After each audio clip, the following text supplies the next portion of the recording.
Les investisseurs se montrent rassurés par les propos de Jerome Powell. Le président de la Fed a en effet assuré lors de son audition au Sénat que la Banque centrale continuerait de poursuivre une politique très accommodante le temps nécessaire. Résultat, le CAC 40 fait fi de la forte chute du Nasdaq. Il résiste et termine même sur la séance sur une hausse de 0,22% vers les 5779 points. Du côté des valeurs, le secteur aéronautique est toujours soutenu par les nouveaux déboires de Boeing. Safran termine en tête du CAC 40 avec une hausse de 3,35%, Airbus sur une hausse de 3,29%. Le compartiment est également dopé par la communication du calendrier du déconfinement au Royaume-Uni. Deuxième séance de progression pour la foncière commerciale Unibail-Rodamco-Westfield, plus 2,46%. A contrario, le recul le plus marqué est une nouvelle fois pour le segment technologique dans le sillage de la chute de la tech hier à Wall Street.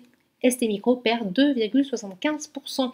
Dassault Systèmes lâche de son côté 2%. Le secteur est en effet particulièrement affecté par la hausse des taux longs de ces dernières semaines. A noter aussi le léger recul du luxe. Hermès lâche 0,82%, pénalisé par des prises de bénéfices. Sur le SBF 120, les foncières profitent de la dynamique qui porte Unibail-Rodamco-Westfield. Vallourec est porté de son côté par la récente hausse des cours du brut. Le Brent s'échange désormais à 65 $ le baril. L'aérien et le tourisme profitent des annonces du Royaume-Uni.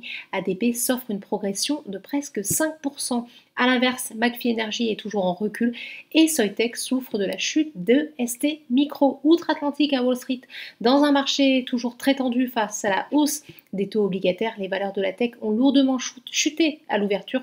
Au moment de la clôture parisienne, les trois indices de la bourse de New York évolue dans le rouge. Voilà, c'est tout pour ce soir. N'oubliez pas, toute l'actualité économique et financière est sur Boursorama.